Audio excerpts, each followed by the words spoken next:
This is the final update. Things have deteriorated here to a degree that I didn't foresee. I didn't know how much writing about these things that are happening out here would affect every single part of my life, and maybe that was stupid of me. Maybe I should have considered it more seriously, but honestly, I just thought I was writing about things that a few people would want to hear. I didn't think it would get this much attention. People ask me about the stairs now. It doesn't happen every day, but when it does happen, I never really know what to say. My bosses know someone is talking about them, and I'm sure that if they know, the higher ups know, and I can tell you that they aren't happy about it.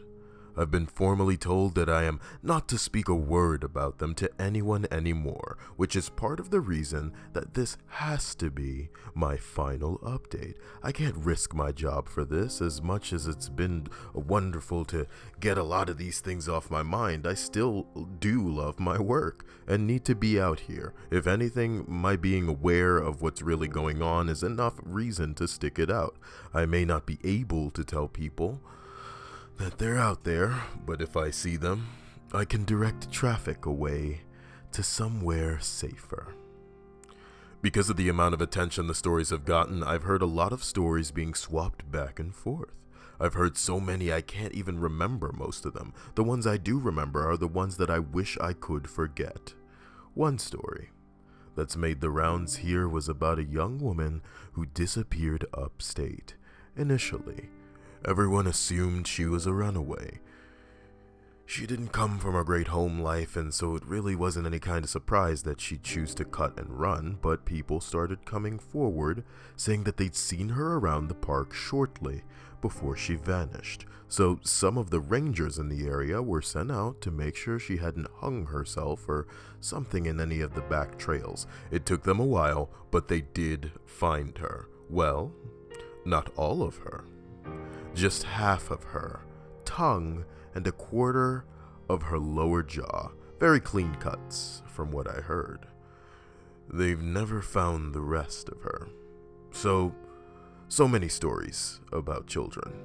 So many of them going missing and turning up in caves, wedged in between impossibly tight spaces. So many of them found on mountain peaks or at the bottom of sheer gullies, missing shoes, missing socks, or found with both in perfect condition, despite them being miles and miles away from where they vanished. So many stories of black-eyed people wandering around the woods and calling out in the night, mimicking the sound of the running water or a bobcat screaming. One man in particular goes to every news station he thinks will listen to him and tells the same story.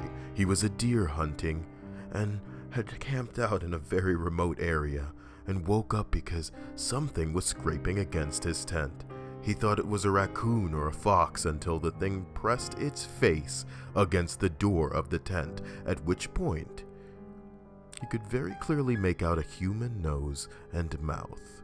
He kicked at it, but it leaped back and was gone by the time he opened the tent flap, gun at his side.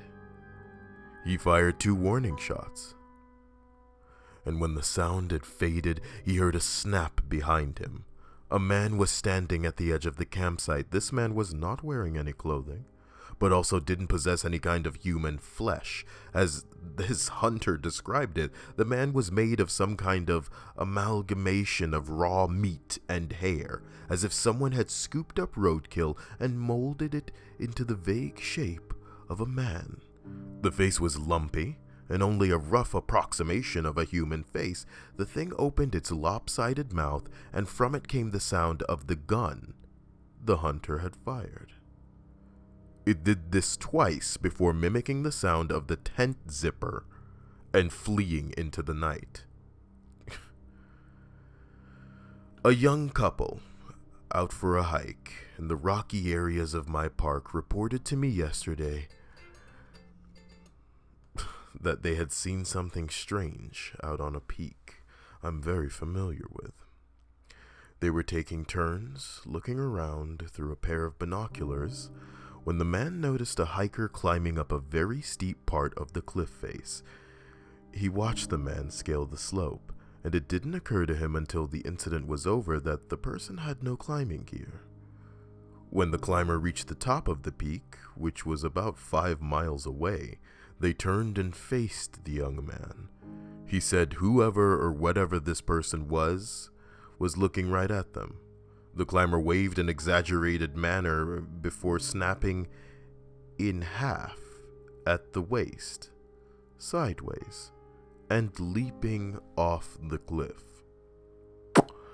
The young man didn't see where the climber landed. I sent them on their way with the assurance that I'd check it out. I lied. I won't be turning in a report because there are tens or others exactly like it. The climber is well known in that area. I don't question it anymore.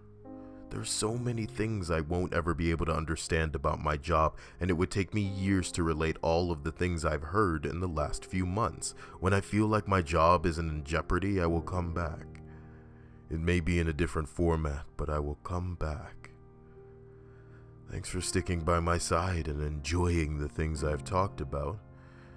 If you go out into the woods, I encourage you to be safe.